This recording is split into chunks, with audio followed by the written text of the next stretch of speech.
wonders who brought you RuPaul's Drag Race and $1 Million Listing. This is World of Wonders Wow Report. Things that make us go wow. Hello.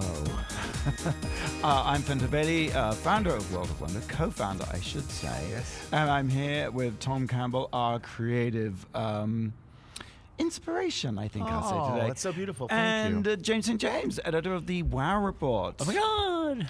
James. Darling. Congratulations are in order. I don't even know about this. What is You this? are on the list of the 25 best true crime books every person should read. Where Esquire is- magazine, Yeah, I right? didn't- Esquire. Somebody Yes, yeah. tweeted me about this and said, congratulations on Esquire. I haven't seen it. I don't know what it is. I don't know who compiled it, but it's very exciting. Written, and I quote, by one of the most over-the-top insiders. Party Monster details the highs and lows of the scene, the fashion, the sexy indulgence, but also the nasty drug hangovers, culminating in the conviction in 1997 club promoter named Michael Alig, who committed a particularly gruesome crime. Congratulations. James. Congratulations to me. To perk you up. Fabulous. Yay. James St. James, author of Disco Bloodbath. Yes. AKA Party Monster. Exactly. Available And- on Amazon. That's what it was. But anyway, what are we doing here? We're counting down the top 10 things that made us go, wow. And that obviously Made me go, wow. is a very special number. It's Yeah. not number 10. But Number 11. It's turning up to 11. Yeah, okay. It's number 1A. What have we got at number 10, Tom? Number 10. Okay. I was going to talk just exclusively about Sam Nunberg, who had an amazing media's burst. Meltdown. Media's greatest Yes, meltdown. This is the guy who was basically drunk dialing every cable outlet. But who is he? Oh, I'm so glad you asked. Because, I did some deep research. There's a site called Wikipedia. But Sam Nunberg, the big thing is, he got a call from the special prosecutor's office that he was going to be, Brought in. Subpoenaed, And he was like, I think. I'm not going. So, and they smelled alcohol in his breath. And so he was basically saying, I'm not going to do it. It was just such regrettable text that you want to take back, I think. He's quieted down a bit. People were worried for his safety because he was a little over the top. And But then I also heard that it was maybe just a distraction, and it was maybe it was all conspiracy never theory. know, Yeah. do one. No. Where is he in this alignment? What does he do? He graduated college in 2004, which always scares me. While working as a volunteer in the Mitt Romney 2008 presidential campaign, he did that. And then he went over to the American Center for Law and Justice, which is one of those bad Republican things. And while working there, he met political operative Roger Stone. Dun, dun, dun. Evil Roger Stone, who we've talked about in the Evil show. Roger And he Stone. describes Roger Stone as a mentor and surrogate father. Well, that is well, not yes, good. okay. Okay. And then in February 14, he was fired by Trump. He worked then for the Trump administration. He was brought into the campaign, and in February 14, he was fired after BuzzFeed did an interview that came out highly critical of Trump. Fired in February 14. So he said nasty things about Trump, and Trump fired him. No, he set up an interview at BuzzFeed, and BuzzFeed said nasty things, and he took the fall. So February 14th, we haven't heard from him since. No, it's not true. In February 2015, he was rehired by Trump as a communication Oh, the best advisor people. for the Trump campaign. Only the finest. Yes. And then Nunberg, along with Stone, helped prepare Trump for the first Republican debate. Remember how badly that went? And then Nunberg, along with Stone, and then later that month, he was fired again because some Facebook posts resurfaced that contained some ethnic comments. This is a great guy. And then he ended up endorsing Senator Ted Cruz, another amazing decision. And then in July 2016, Trump sued Nunberg for $10 million, accusing Nunberg of violating a confidential agreement by leaking information to the New York Post. And then they came to some agreement, and all the thing was thrown away in August 2016. So it's to your point, it's like, are they in collusion? Are they enemies? He's a Swamp Thing. He is a Swamp Unquestionably. Thing. Yes. Right. Now, speaking of non-disclosures, I mean, I was just going to talk about Nunberg. I thought he was like the character of the week. But there's more. Stormy Daniels. Oh, she's back. Oh, yeah. She's back. She has what seems to be like a really good lawyer. She has busted by suing Trump. They have, they have basically put out the entire story. It's there. It's a civil case that might go on forever. That might, and But come we down. know that civil cases in Trump never go anywhere, right? But it's one of those things that just sap energy.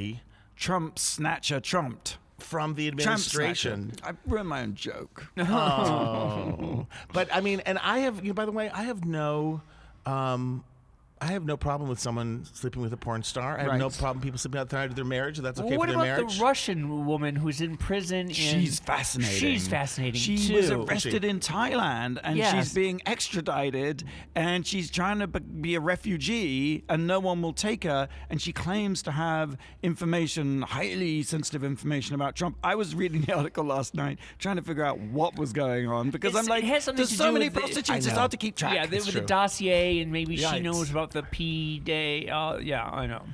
I there's no way of making sense of any of it, but when you're asking me what made me go wow this week, I have been obsessed with every single been all moment Trump and all the nuance. time. It's hard to mean, watch a movie. you It's hard to know. read a book. Anyway, that's where I started off true. this week. Well, okay, so the Trump show continues Yeah. for now Shit on show. all outlets 24/7. I guess show. that's the only way you can wrap it up. James, what do you got at number 9? Number 9. Well, speaking of hard to watch movies and everything, it's hard to watch TV right now.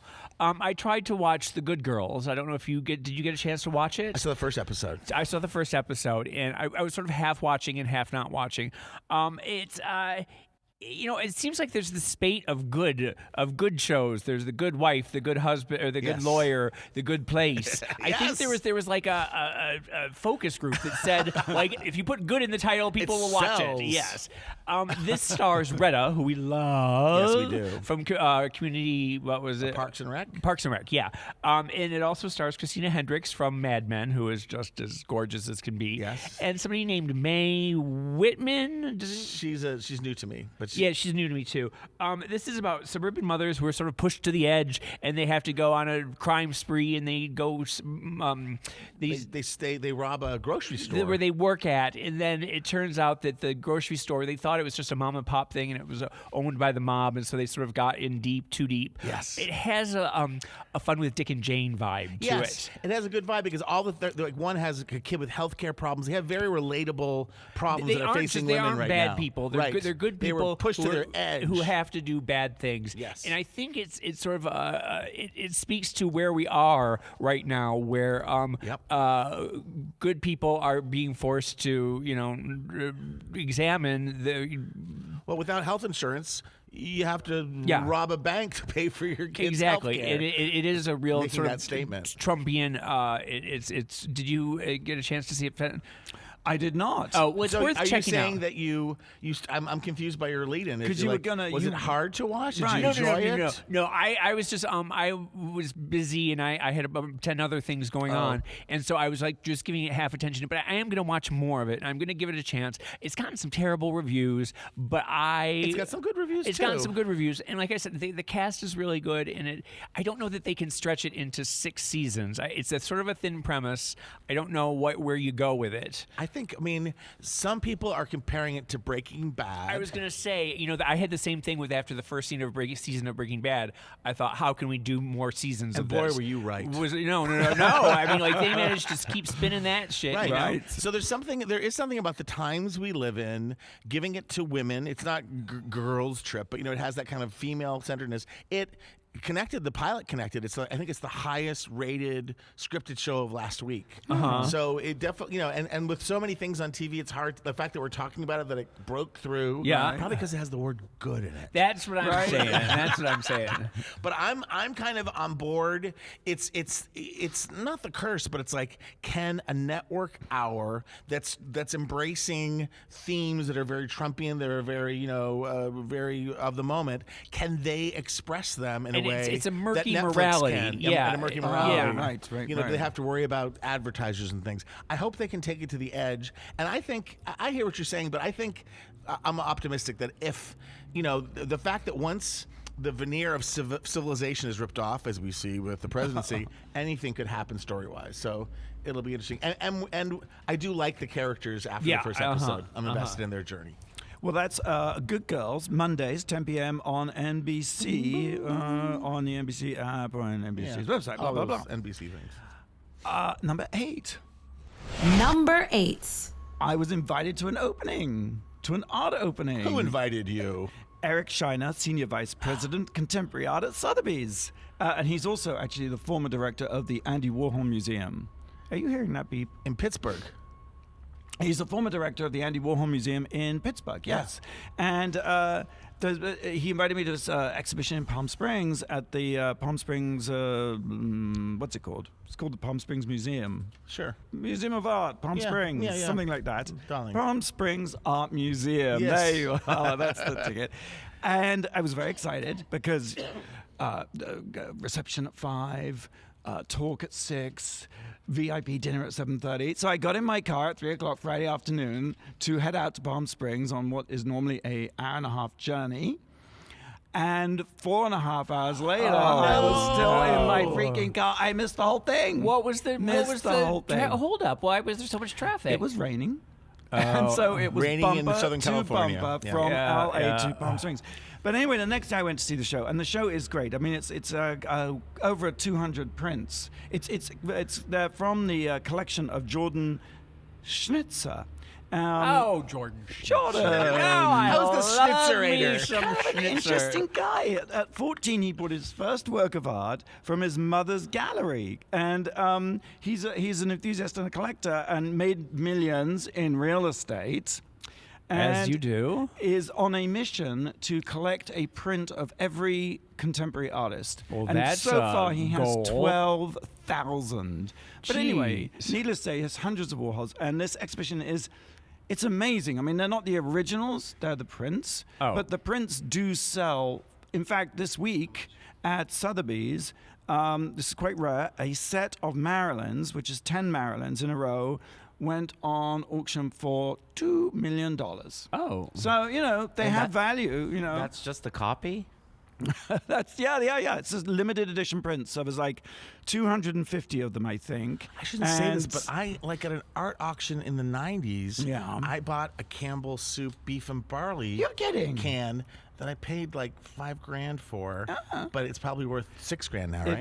It may be. It depends. Like the whole print culture is like how many editions were there, how Right. many artists. It has a proofs, number or which one. something. I should get That's it- good. I You should get it assessed. You might be sitting on a gold mine. Goodbye forever. Right? It's like the guy that wins the lottery and tells off his boss. Anyway, I went into the exhibition. Yes, I went into the exhibition, and the soup cans are amazing. I mean, they're the sort of, for me, they sort of. I don't know. Still, after I James, love them. I don't know what it is.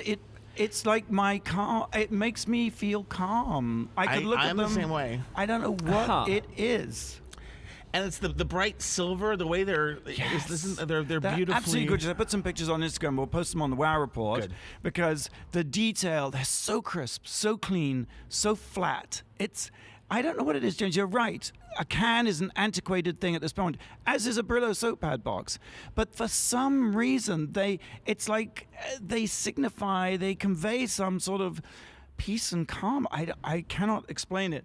But a revelation for me was seeing the sunsets and also the shadow paintings. He did these shadow paintings with remember either of diamond those. glitter sprinkled on them. And they are really stunning. I mean, I really I check don't it out. remember the sunset paintings at all. Well, I'll tell you, Fred Hughes was his sort of Yeah. business guru. Fred Hughes worked for the de Menils, who were big art collectors. Sure. And they commissioned Andy, when Fred Hughes met Andy and got into the Andy business, they commissioned Andy to make a film of a sunset. God knows how much they paid. He filmed a sunset and they projected it in their gallery. I mean, just filmed the sunset, didn't move the camera, nothing. Just filmed the sunset, 33-minute film. Huh. I see you looking very unimpressed. No. I love all those. I love blowjob and sleep and mushroom and all that stuff. yeah. Right. You know So- the Andy Warhol challenge from this year's All Stars 3 Yes. that you Yes, inspired, yes. that you helped him think, that Campbell Soup tweeted RuPaul's Drag Race because they were so excited that we were doing cans. So Campbell Soup is trying to get on it too. Right. Growing up with the name Campbell, my Aunt Margie and my Aunt Hazel used to always give us Campbell Soup paraphernalia. Right. So it wasn't quite Warhol, but it was Right. like the Campbell kids on a plane at a Christmas ornament, that said Campbell's. That is the curse of the gift curse, Yes, right? and everyone gives it, and we have Campbell Soup, canisters for your wooden spoons. And so I've just I transferred love it to my phone case and to everything in my life, and it's Warhol now. He's made me classy. I love it. I love your Campbell's iPhone case.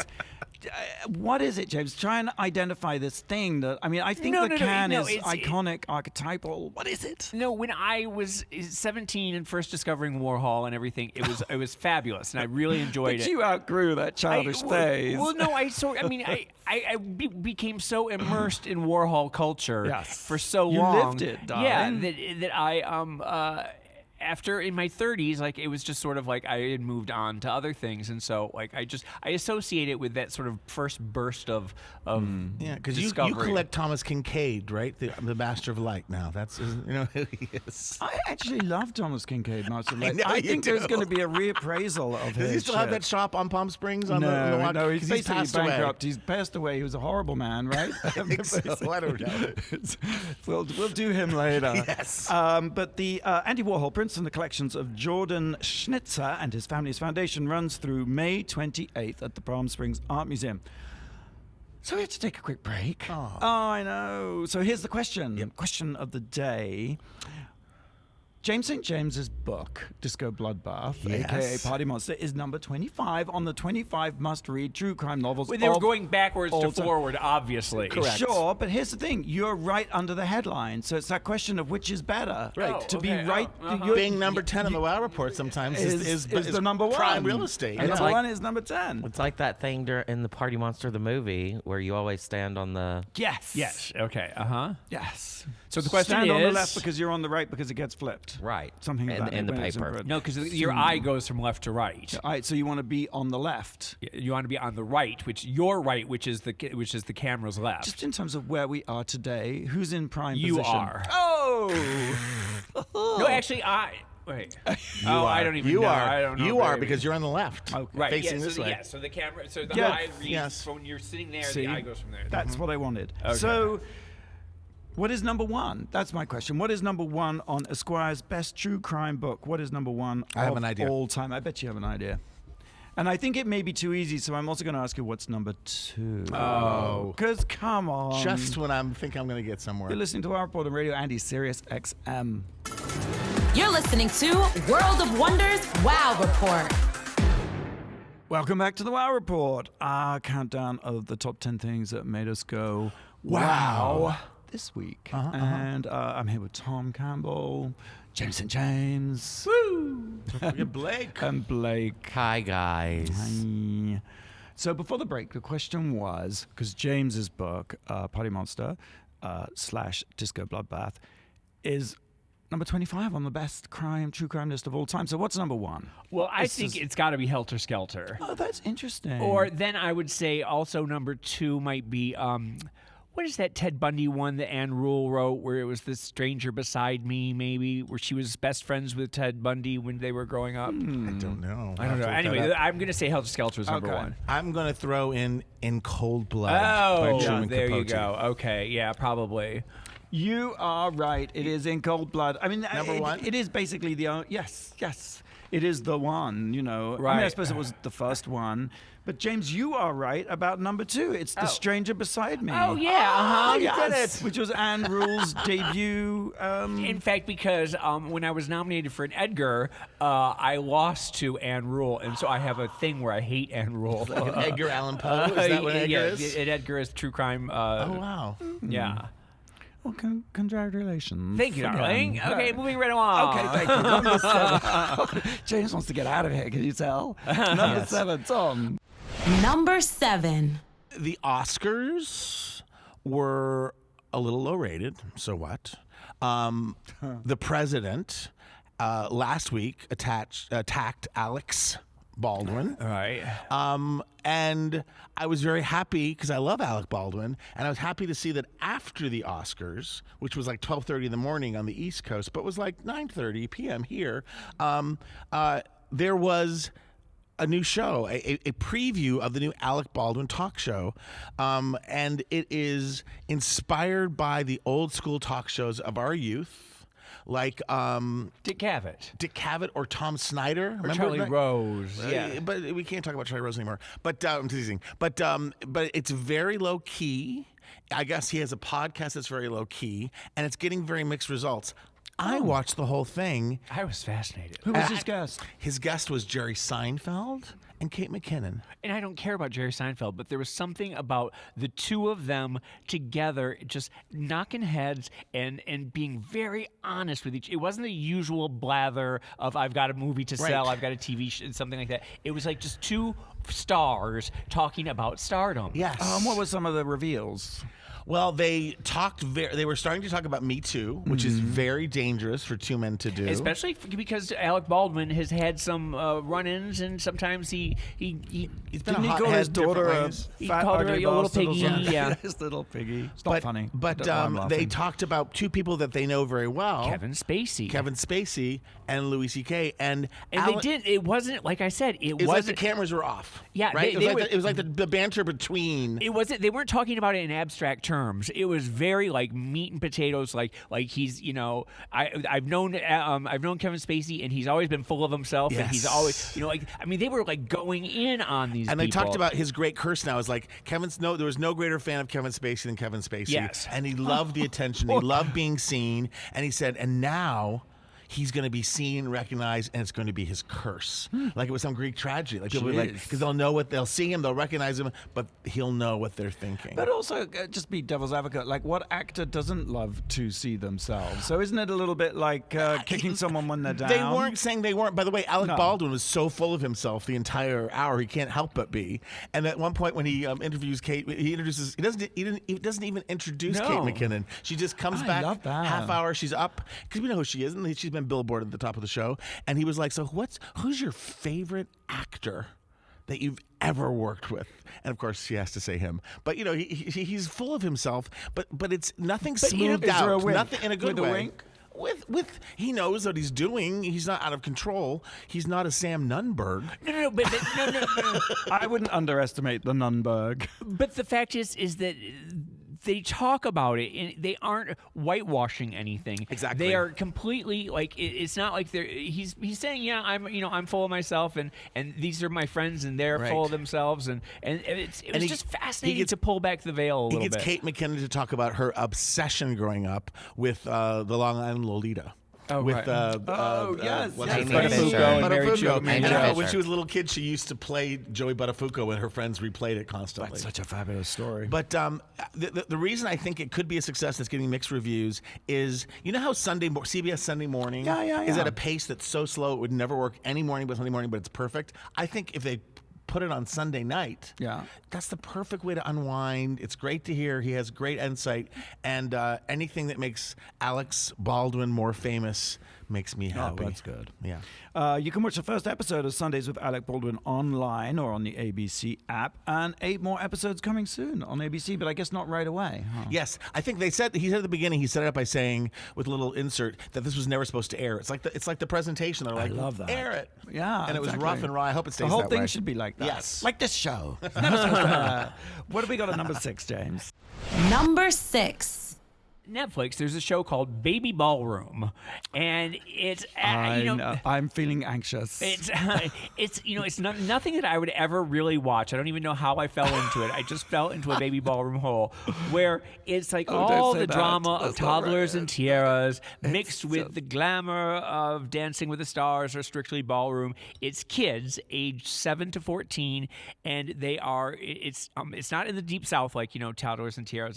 This is in England. It's in Wolverhampton, in UK. So it must be a BBC thing, right? It is, yeah. Okay. It's Wolverhampton. I don't know anything about Wolverhampton. It's kind of like Slough or Scunthorpe. It's one of these places you'd never want to go. Exactly. Well, you can sort of get that a little bit. But it's these kids, like I said, 7 to 14, and they're all dressed up in their glittery finery, and they are competing in, foxtrot and everything like this. And they're adorable because they're little adults. They're just little tiny adults, in the way that the toddlers and tiaras are. But the parents are the ones that, of course, are the nutty ones. And the mothers are always like, rah, rah, rah, get out there, do it, like always yelling and everything. And the fathers always seem a little closeted, like maybe this is their dream when they were little. The couples are always very mixed. Like you think, like, how did these two even find each other? The kids aren't as competitive as the parents. Right. The kids are just lovely, adorable, and they all have those accents. And are they all dolled up? Are they in tuxedos and sparkly dresses and things? I tell you, when we tape the show, it all happens. Yes. Every garbage truck in Hollywood comes to our building to like clean it up.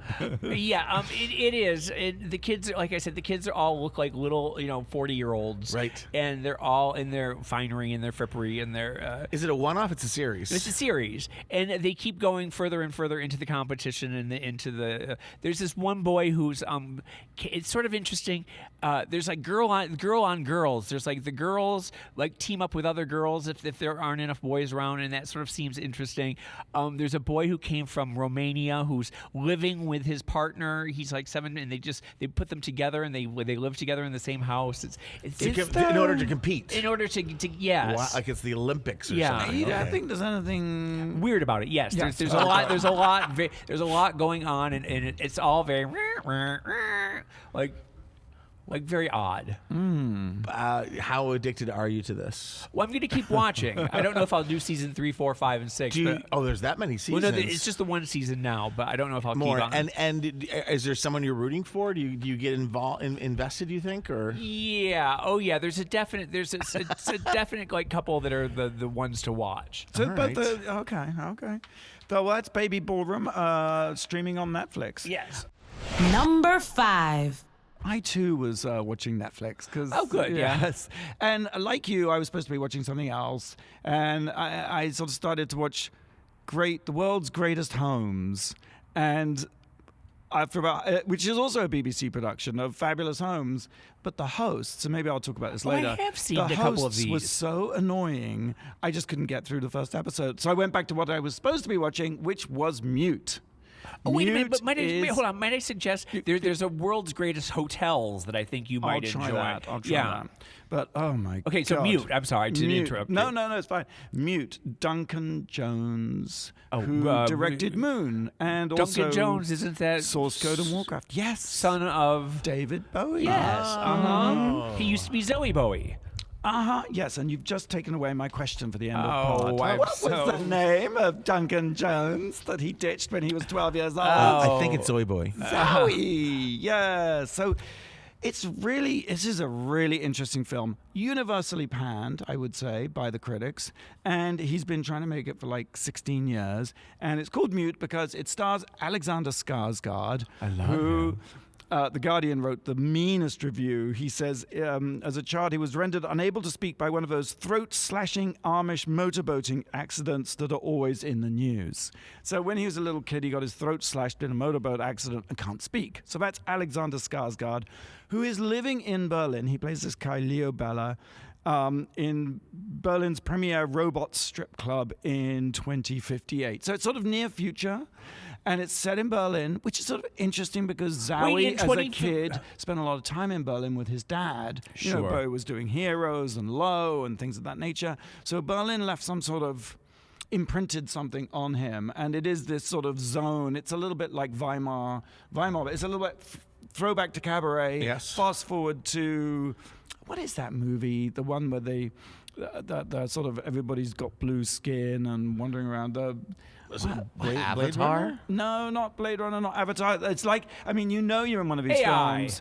No, it's made by the French person. It's Curse of 1,000 Planets or whatever it's called. Valerian.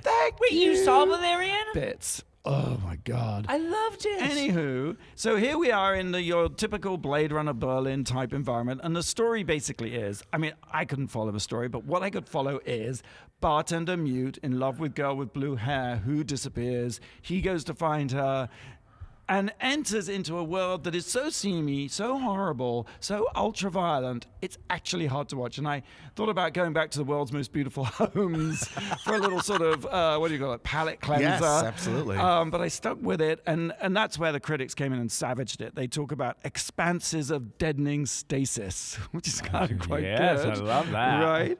And so he's looking for this girl, and it's so violent. I mean, it's really violent and icky.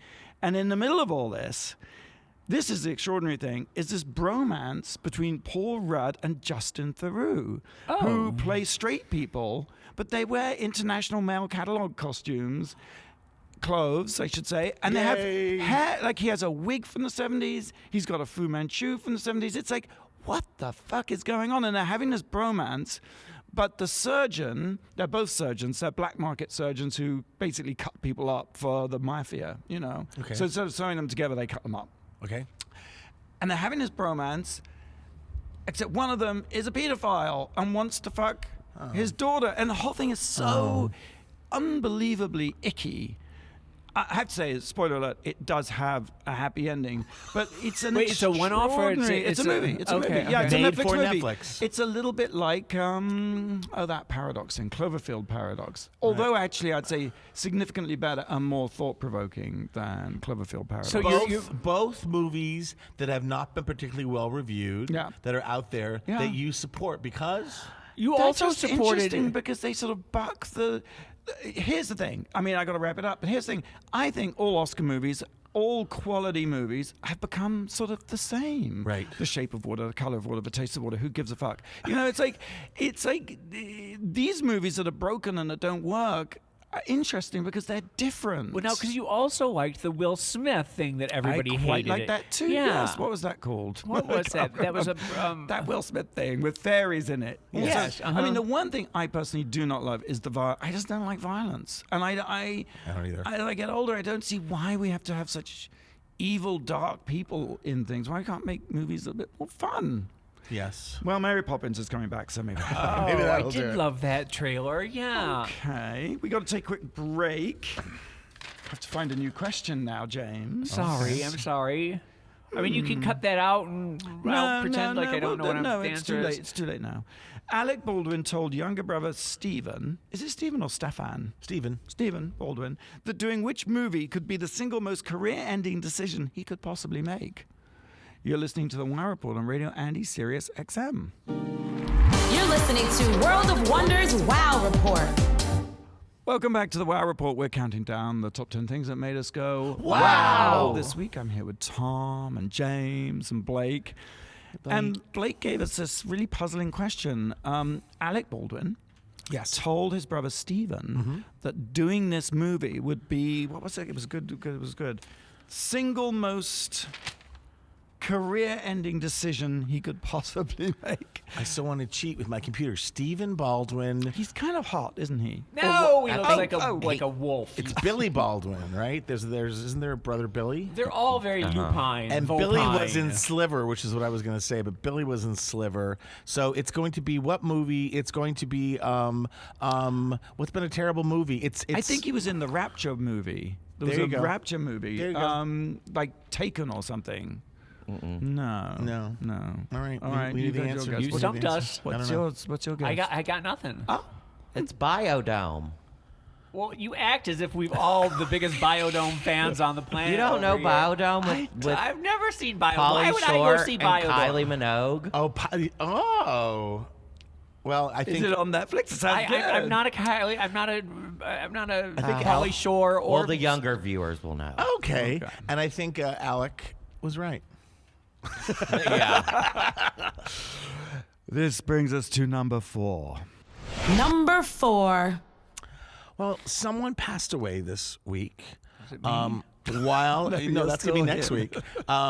92 years old, while watching the Oscars. Supposedly he was trashing someone's outfit. He asked his wife to refresh his whiskey, and when she came back, he was gone. I'm talking, of course, about Russ Solomon. And who was Russ Solomon? Russ Solomon, I'm so glad you asked, is the founder of Tower Records. Oh, right, yes. Which started in Sacramento where he lived and went on to be an international chain. Now, it's funny because there was a time before Tower Records, like I think 1960s when it started. And like Blake, was Tower Records alive in Los Angeles when you were here? I believe no, it had just closed when I Yes. moved here, I think. Tower Records revolutionized the way music was sold because it in the past it had sort of been like, five and dimes and department stores, and records would be kind of in a corner someplace and they'd have the latest records. But the idea of Tower Records was it was sort of the first mega store. It was like sort of entertainment emporium. yes, like the displays and artists, for the time, artists' entire collections would be there. And And it was like 4 stories. It was huge. You The went one to in hang New out York. there, right? Yeah. Yeah. Oh, yeah. I am partial to the one on Sunset, which closed, I think, in 2006 because of digital and because of Amazon and because of all those things. And it was, I do not exaggerate, it was the hottest place to be.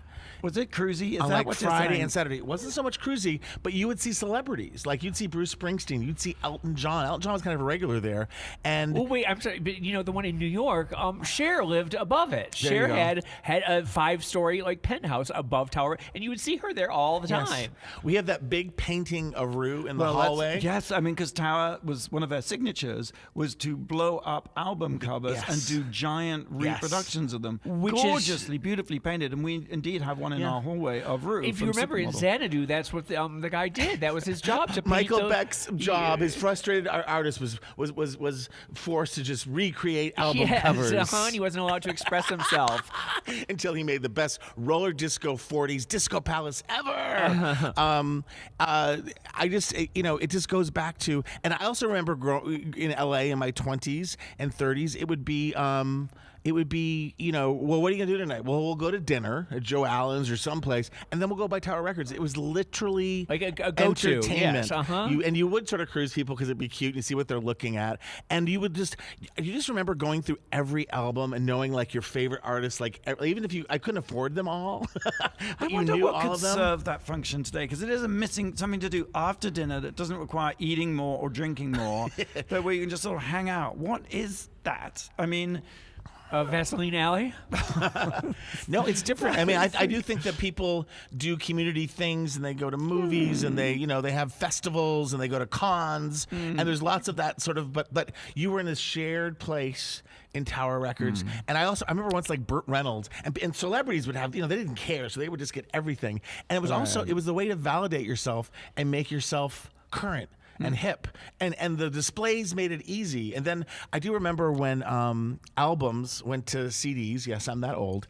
And they decided to, because it was horrible. It's like, ugh, the album's this big, and they would merchandise them in those big Yes, cardboard jewel things. cases, So, yes. so they were like half albums, so you could Right. still kind flick of through flick and through have them. that sensory experience. And this is appropriate of nothing, but I used to work in management around the time that the Tower was around, and there was one day where they went from reports from the record stores to get the charts, like hello Tower Records, hello New York, LA, and they went to digital scan, and in that day, You knew the it was charts on. went like boom, Yeah. because it was like Bob Dylan had been number 2, it went to number 100. Like Bob Dylan wasn't selling; it was all graphed, and that's when Garth Brooks became a huge star because everyone was listening to Garth Brooks. So anyway, the old record store culture, we owe so much of it to Russ Solomon. May he rest in Power. LP. Though I have to ask, I know we're moving on, but it's like, what was the outfit that killed him? Like, why aren't we naming that celebrity? That's good. I kind bet of it want was. to know. I think it was Emma Stone coming out in those goddamn pants. Like, how dare you? I think it was Jodie Foster using crutches. Do you think? This is a very good point. Do you think he'll make it to the dead list next year? No, maybe in the Grammys. Because I was the Grammys, for outraged. sure. Outraged. They left off Toby Hooper, Adam West, Della Reese, all snubbed in their death. And by Della the Reese, Academy. what movie did she do? I don't know, she was in- an angel. No, she was in, that's Emmys. she must have been in some movies. And Rosemary, who was in the Adam West was in movies. Yeah. Toby Hooper made movies. No. Toby and Adam, I agree, but I don't think. I think that Della, Adam- Touched by an Angel, she must have been in a movie. I would think so. Yes. Anyway, who cares? It's not the size of a screen, it's the dimensions of a story. Well, but there are rules. Uh-oh, we're getting... rules. Okay, so we're moving on to number 3. Number 3. I'm sure you've all been just like obsessed with this story. It's all anyone is talking about. It is trending worldwide. It's just the biggest thing that's ever happened. There's a boy in Indonesia. His name is Akmal. He's from Gawa, Indonesia, and he's been laying eggs. And the scientists don't know what to make of this. It's because Doctors- Easter's coming. Well, that possibly is it. He's laid over 20 eggs in the past 2 years, pooping them out in front of doctors in the hospital. Akmal's been hospitalized several times for his bizarre condition over the last couple of years. During the last trip to the hospital, the boy allegedly... What are you doing? We want to make sure we can hear you. You can hear me. He laid 2 eggs in front of the baffled medical personnel who were there.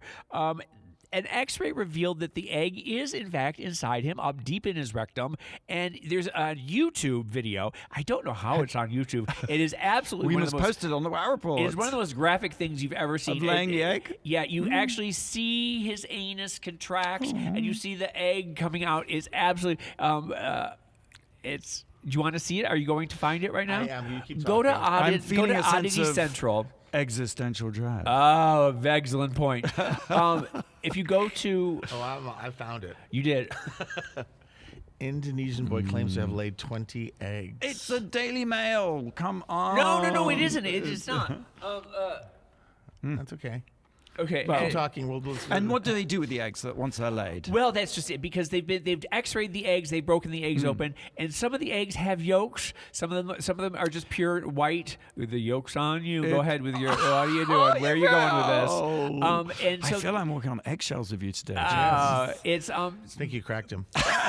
But I think we do believe that they're chicken eggs, and we do think he either swallows them or he shoves them up his butt. We don't. That's the part that seems to No, be the did you truth. get that? I couldn't do Unless it. he has a chicken inside him that's laying the eggs. That's Well, I possible. thought maybe Like a he sort was- of turducken sort of situation. Maybe he's fucking the chicken. Maybe he's fucking a rooster. I don't know what the story is. Okay, They say that it's impossible, and yet the impossible things are happening all the time. Thank you, James. And James, you heard it here first, folks. You can read more about the phenomenal egg-laying boy on that incredible bastion of journalism, the Wow Report.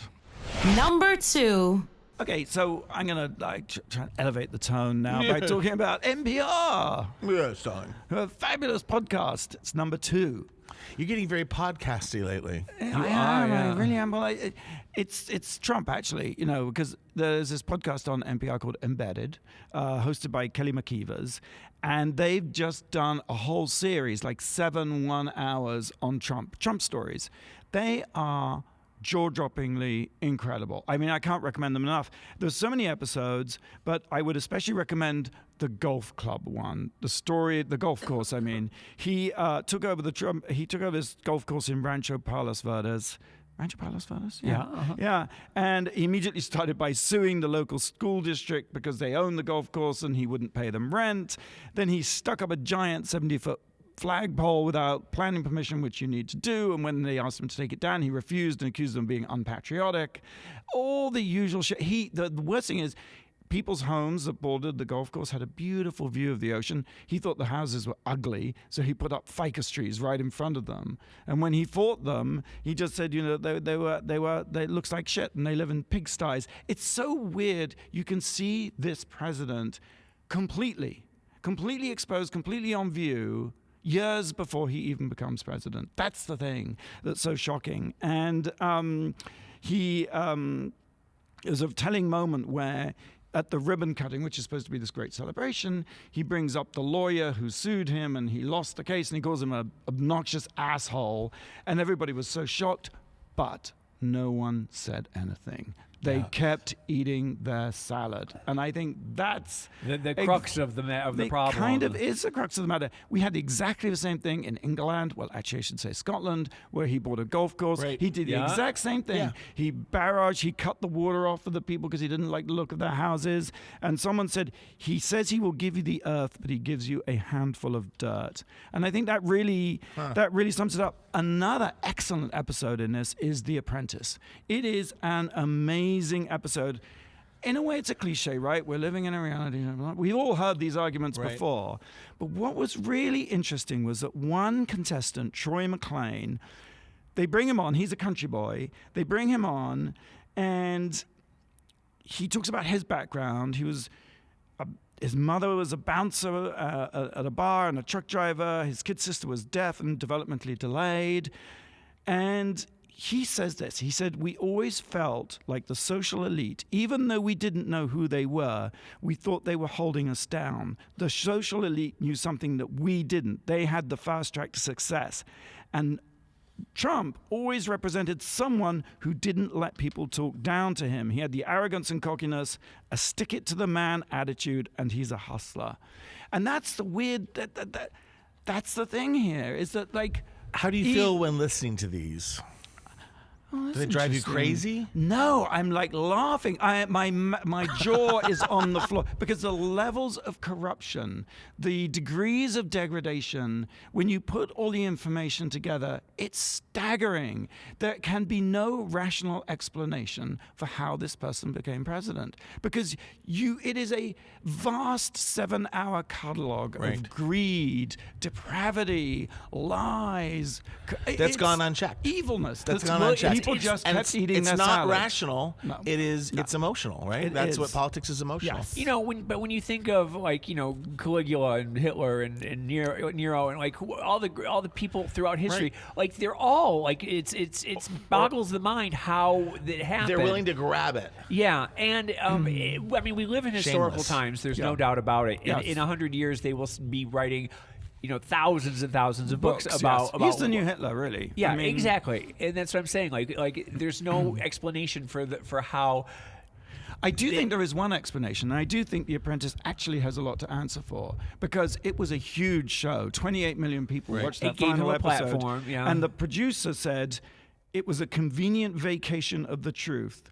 A cultural icon emerged because we weren't necessarily truthful about our portrayal. I mean, that is a fucking understatement. Yeah. They lied. Even when Trump in that introduction says, I fought my way out of bankruptcy, a few months later, the Taj Mahal filed for bankruptcy. And the producer says the carpets were rotting, the place stank to high heaven, and they skipped all that and presented it as this gleaming business success. That is the lie at the heart of all this. And I think NBC really is culpable in this. Oh, yeah. Seriously. And the fact that, as we know, they have all these tapes that they refuse to let, of him just, Well, Trump is an executive producer of the show, Yeah. so it is a little bit tricky. Which, but I suppose, I don't believe. I'm sorry. I don't believe NBC News anymore. I think they're all in cahoots. I think NBC is sort of bought for by. I hear you. But I do recommend. I mean, they There's are MSNBC fascinating. and Rachel Maddow. Yeah, so no, that's true. Don't fake news it out. I think that's too dismissive. Right. And okay. Be skeptical. Be on call, but don't just say fake news. I think that's bad for our world. I really do recommend. I mean, even if you hate Trump, or even if these are just fascinating podcasts, and I wish there were more of them than 7. We have to take a quick break, and when we come back, the Resistor of the week and the number one thing this week that made us go Wow! So WoW RuPaul on Radio Andy, SiriusXM. You're listening to World of Wonders Wow Report. Things that make us go wow. Welcome back to the WoW Report. We've been counting down the top 10 things that made us go Wow this week. Number 1. Very exciting. We have reached that number 1 moment, and perfect time to introduce Kyle Holden. Hello, hi. Welcome, Kyle. Thank you for having me. Jane St. James just had to slip off for some sort of plastic surgery procedure. He's getting right? something cosmetic done, Getting and a he's whole like, new- I'm out of here. Yes, he's like, fuck you. But we're very excited to make room for Kyle because... Kyle works for you. Yes. In your office. Yes. Kyle is a member of the WoW family. Yes. And Kyle had such an amazing experience Yeah, I last did. night a close did. encounter. that we Yes. have to know everything. Kyle, Yes. where were you last night? So last night I was at Barney's in Beverly Hills for the private, intimate MDNA skin event with the queen herself, Madonna. Madonna. How close were you? I was pretty close. I was a couple feet away from her. I couldn't quite grab a strand of hair, but She has it planned that way. She does. She does. Were people grabby? I mean... Yes, you kind of, in times like those, you see the worst in humanity, people climbing over each other and screaming for her attention, but she just commands the room. I mean, there's those certain superstars who just have an electrifying Well, presence. take us there. Describe it. You're in a crowd, Yes. oppressive In people. a I just crowd of wanna- people, I arrived there at 5:30 p.m. Yes. and which in Madonna time really means 6:30, 7 o'clock, right? So she comes So in. you were waiting a good while. Waiting a good while, standing around, and all of a sudden, just people start freaking out, just losing their shit, right? Like what? It's just one side of the room, just lights are going, screaming begins, and you see her come strutting down in this epic pantsuit. Black with silver Silver glitter. bedazzled. I saw it. Wearing her grills, Oh, Yes, just looking like a badass. And she comes in and she gets to the counter and she says, I'm a soccer mom, I'm a philanthropist, and now I'm a sales girl. Who wants to buy something? Because she was right behind the counter, right? Yes. I saw pictures yes. on And Instagram. she was selling Yes, shit. she was selling stuff. So she starts picking people from the audience to come up and purchase Do from they her. have to buy? Yes, they have to have that buy. credit. She You had swiped to- that card. You had to buy before you got in. You had to purchase a bundle, but then that wasn't enough. So if you had to buy to Yes. come interact with her too. And granted, I can't afford it, but I still tried. Sure, you can always return it, right? You would have figured out a way. What was there one straight person in the crowd? Actually, that's the thing about Madonna. Even concerts, she brings in a pretty eclectic, diverse crowd. Sure. Believe it or not, there's women. Was there's it a older- beautiful crowd or an ugly crowd? A little bit of both. A little bit of both. Yeah. My favorite kind. Yes. And Something how for long did everyone. this frenzy last? She was only there for 20 minutes, if that at all. Yeah, what she it only is. picked like 5 or 6 people. It's for Instagram. And then she's gone, and then she went up, struts away, and then they closed down the rest of Barney's for her. She's doing something upstairs. Do you know what she did? I'm not sure yet. I know she was up there with Mario Lopez, and then Kim Kardashian later came in, and they did some sort of little On Instagram, combo. which you probably will see, Madonna goes, 1 minute, there's one picture, one post is 1 minute, I'm a sales girl, and she's behind the counter. She goes, and the next, and she's holding hands with Kim Kardashian. She goes, I'm talking to Kim Kardashian West about my line of MDNA skin line. So give it up to Kim Kardashian in the center of everything. On Instagram, my friend Jerry Rojas, I saw a picture of him with Madonna, like clutching her. I've got to find out how does she he did smell that. like? I mean, Jerry is a super fan in the sense that he will go follow her around the country on tour, around the world on tour. He goes to every show. He's in the front row. I'm surprised she doesn't take out security and have him like it's a little bit stalkery. I mean, I love you, I Jerry. can't believe he can afford that. Yeah. I think his whole Yeah. life. I think everything he Jealous. earns goes on that. I think that's genius. But Jerry actually is a little zealot. Like he was on the red carpet at the Oscars. He was like, there it was. You know, he's just put the effort into it's it. a gift. So Did, what did you? Did you see her ass? I mean, not exposed, not flesh ass. But No, yeah, no. she had a booty. Doesn't she have kind of a She big, is- not too big? No, she's gained a little weight, which I think she needed to. It softened her up a little bit. Yes, she was a little She's been gristly. eating pizza in Portugal. Right. You know, This she's is a from soccer Instagram, but I saw her mom, walking. I'm so- like, Madonna's got some got a booty. booty. And I thought, like, is she getting injections? I thought, no, she's an Italian woman. yeah. She eats a little She does pasta. her squats. What did the face look like up close? Because I've heard these rumors that she's had the whole face removed and put back on. Look, someone else's there's face. no way at her age you could naturally look a certain Correct. way. It's fine. But Does what she she glow? does, I mean, does she look yes, good? what she does, I think she does well because it's not a visible nip tuck kind of thing, but it sold. It Good sold for itself. her. What So products did you buy? I bought Or were forced to buy in forced this case? to buy. I got the face wash. I got the rose mist spray and Yes. the new reinvention cream, which is not yet on the market. I think it's released early April.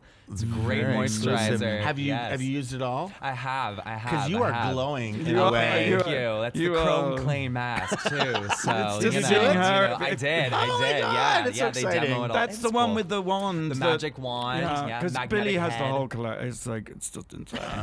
It's fun. It's like a science project. So I suppose Madonna isn't our resistor of the week. Is she? She's number one, and No, we have I'm a going to give resistor. it to Stormy Daniels so, for that right? incredible lawsuit. Which, Sue if nothing, that bitch. if nothing comes of it, the story is now out. And I apologize, not apologize, but I send my sympathy to Melania, who married such a creep. And can I just say, in terms of a celebrity little bit of spottings, sympathy, not that much. just frankly. quick celebrity spottings. No sympathy. LL Cool J in the parking lot today. Did you see? Oh. We have the most shot in parking lot. Well, the we parking do. lot. It's being shot as a parking lot. I don't want to sound ungrateful, Oh, but go it's ahead. our parking lot, and we can never freaking park there because they're always filming something. But I saw we were inconvenienced by LL Cool J. Was he- today. how was he looking? Like a butterfly He's landing beautiful. on he you. glowing? Beautiful. Was he Not as glowing? glowing as Kyle and his Wow. MDNA Hey, skin you gotta line pay to products. play. Tell you, we just So- need a close up of that. You can watch this show, by the way, on the Wow Report and on the YouTubes. Which is- yeah, What's the YouTube. YouTubes break? It is. Just Google the Wow Report on Oh, for YouTube, God's and you'll sake, see us. exactly. That's all we have time for today. Oh gosh, get your free trial of Wow's new streaming service, Wow Presents Plus. You just visit wow-presents.com. Is it only $3.99 a month? You know what? That is less than the price of a latte. Wow. Oh. But so, So much spontaneous. more. We should be Buy it LBC. now. Oh, how about this one? More pop than popcorn. I like that. Yes. Trixie and Katya. Wednesdays. With Bob the drag queen That's right. filling in for Katya. It's the ratings are going up, but we need you to watch. Keep drag queens on the air. Absolutely very important. 10:30 Viceland. And Alternative, following a year in the life of Native American designer Bethany Yellowtail on Indieland Storycast on YouTube. And can I just say, last but not least, Yes. this next Thursday, the finale of RuPaul's Drag Race All-Stars 3. Stuff happens. Because last week stuff happened. Oh my Yes. God! I But mean- stuff happens that I haven't even I was there and I have yet to process it. I don't know if it's good or it's bad, but it must be watched. And then, really, before you have time to recover, RuPaul's Drag Race Season 10, March 22nd, The next VH1. week, the next week. Yes, yes. Sell It Like Sirhan, coming April 11th on Bravo. Get your tickets to DragCon. This is the longest. Oh, right, we must okay, be into the okay. we must be into the next show Goodbye. by now. Thank you so much for listening to the Wow Report. I'm Fenton. I'm here with Tom. James has left us to get plastic surgery. Kyle, thank you thank for you. joining Thank you for us. having me. Kisses to Madonna Blake. and to you, Blake. Mwah. Until then, no, same time, same place next week. Until then, go out and do something that makes the world go Wow.